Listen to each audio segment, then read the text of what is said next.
Então quer dizer que o Brasil tem o direito de negar à Itália a extradição de um terrorista assassino condenado à prisão perpétua, que nem era brasileiro, mas a Itália, segundo o argumento de que diz, não poderia negar a extradição de uma cidadã italiana que é perseguida política no Brasil? Tem que ser muito maluco para acreditar nisso.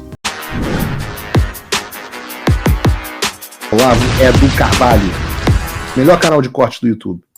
Opa, eu sei que você não aguenta mais ouvir, eu pedi para você fazer o triplo C, curtir, comentar e compartilhar, mas eu peço porque 4 entre cada 10 pessoas sequer estão inscritas no canal e a maioria não ativa as notificações e nem curte o vídeo e isso prejudica o nosso algoritmo. Então ajuda a gente aí, brigadão. E você vê o grau, o Alexandre está preocupado com esse trabalho, com essa questão dos aspectos da decisão. Né? E a gente vê o que o Eduardo Bolsonaro e o Paulo Figueiredo estão fazendo nos Estados Unidos. Vejam, nessa fixação dele, ela pode ser fatal às pretensões do Alexandre, porque elas expõem a vontade incontrolável de criminalizar o ato de expor internacionalmente a ditadura que se tornou o Brasil.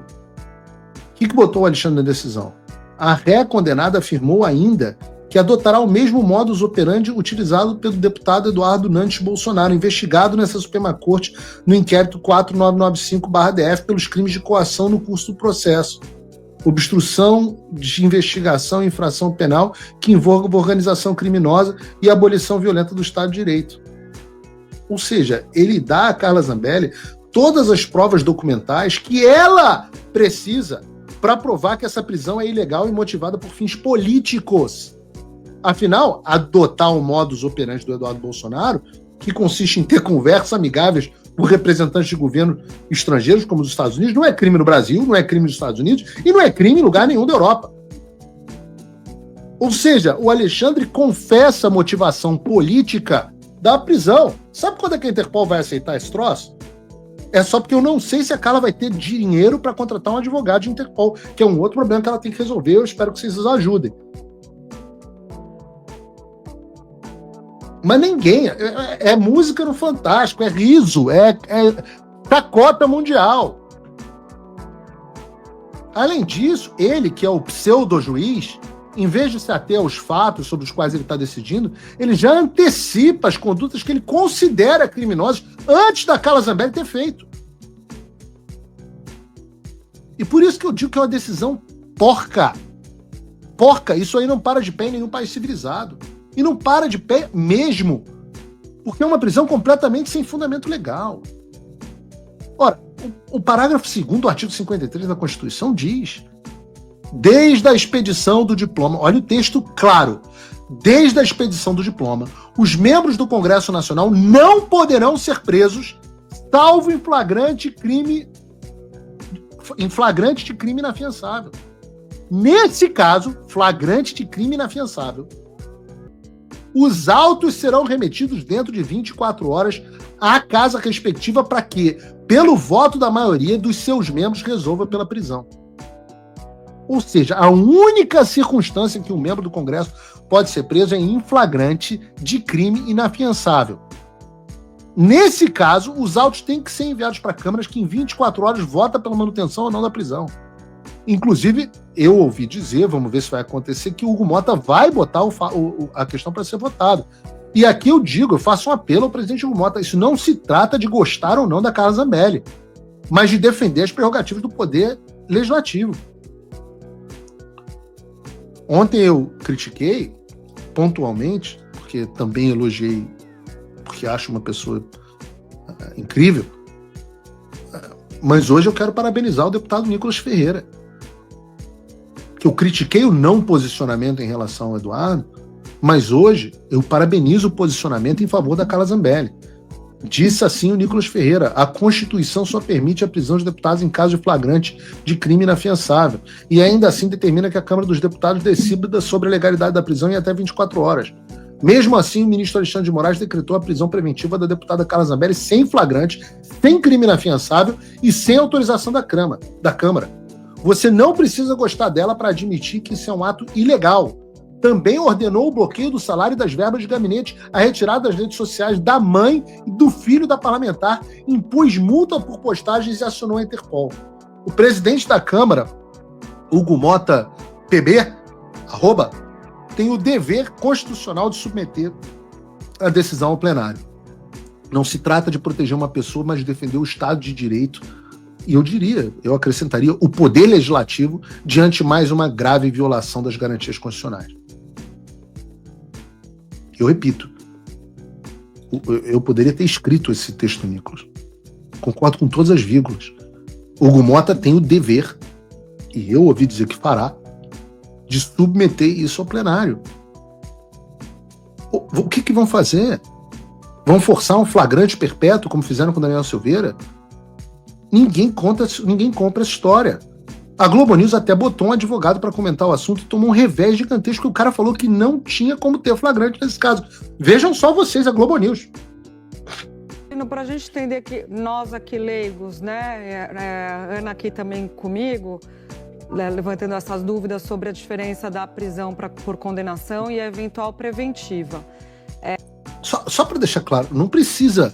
Fala pessoal, tá gostando desse vídeo? Não esqueça de deixar o seu like e se inscrever no canal Olavo Edu Carvalho para receber notícias quentíssimas todos os dias. Isso ajuda demais o nosso trabalho e o YouTube irá recomendar para mais pessoas. Não ser leigo ou ser leigo. Basta ler a porra da lei. Gente, lei, ela tem que, por definição, ser inteligível pelo cidadão. Não precisa. Outro dia veio uma menina, não sei o que, Érica Gorka, nunca ouvi falar dessa. Diz assim: não, o que o Paulo, eu sou doutora em direito por não sei lá das quantas, não sei lá do ovo do caralho. O que o Paulo entende para dar parecer jurídico? Aí, no entanto, ela fala um monte de bosta e eu falo: minha filha, lê a lei.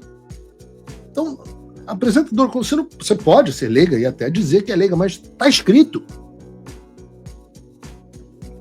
E aí, para dizer o óbvio, continua.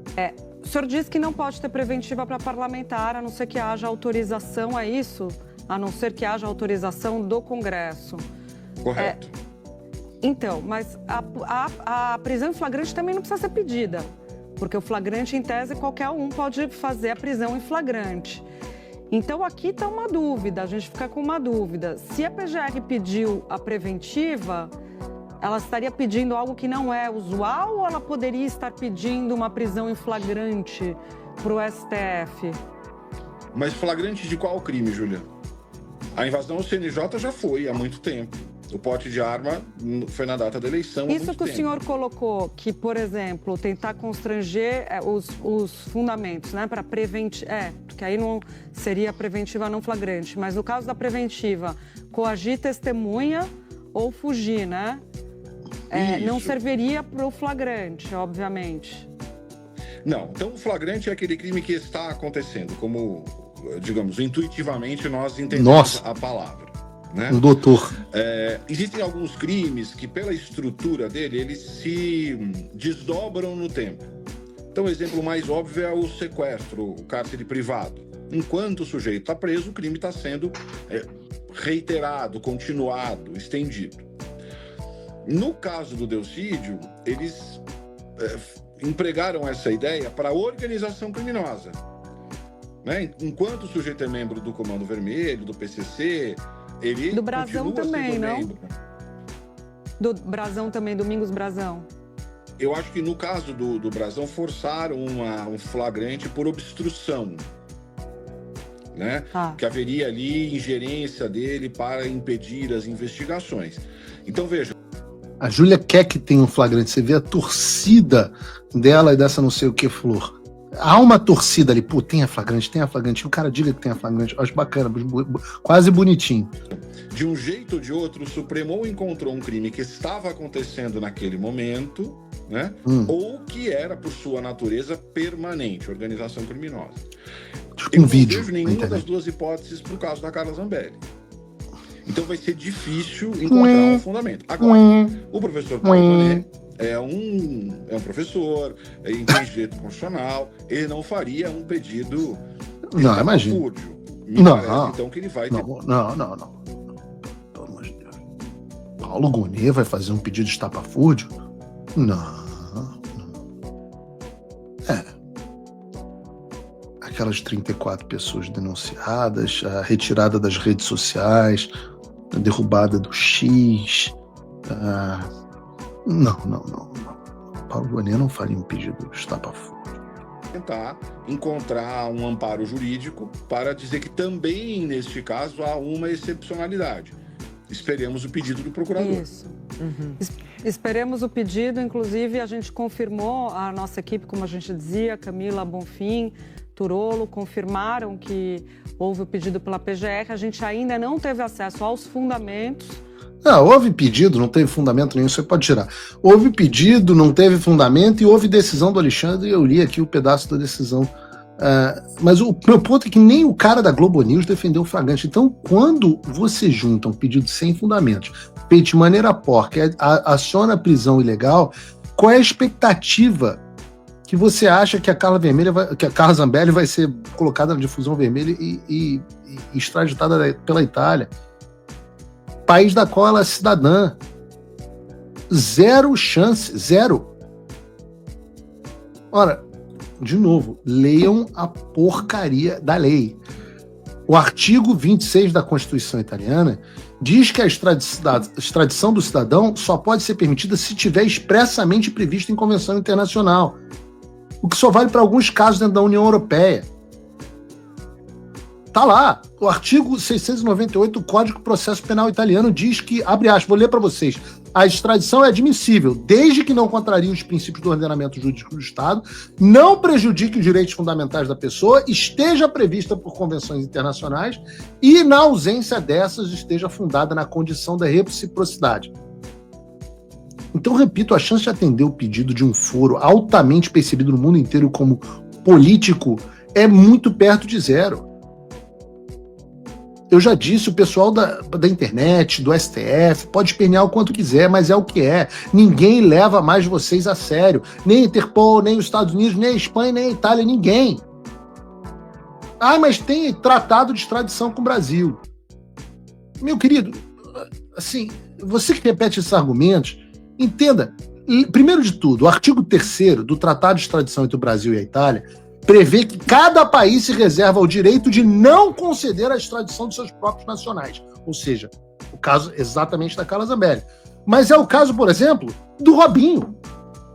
A Itália pediu a extradição dele para que ele cumprisse a pena de 9 anos de prisão por estupro, mas o Brasil negou. Afinal, era um cidadão brasileiro. Logo, é evidente de que a Itália pode e vai simplesmente negar a extradição da Carla Zambelli. E mais do que isso, o grau de indisposição diplomática que o assunto extradição já teve entre o Brasil e a Itália é impressionante. Ora, o Brasil, em 2010, sob a presidência do mesmo Lula, negou à Itália a extradição do Cesare Battisti, o terrorista italiano condenado à prisão perpétua por 4 assassinatos.